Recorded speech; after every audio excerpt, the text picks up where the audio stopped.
Today is Thursday. Pasok na naman sa school. Mga panggabi kami.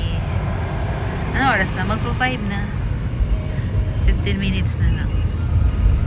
Sa Corabels na kami. Ang dilim na agad, no? Wala tuloy yun. Magandang lightning dito. Ano? Ang dilim na agad. Wala pa nga 5 eh, oh.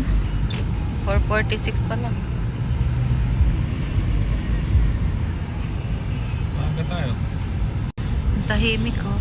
Wala masyadong sasakyan. Ang dilim. Wala tayong spotlight.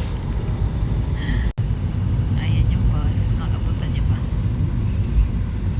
Grabe. Sobrang lamig ngayon. Nag-i-snow siya pero konti lang. No? Kaya malamig.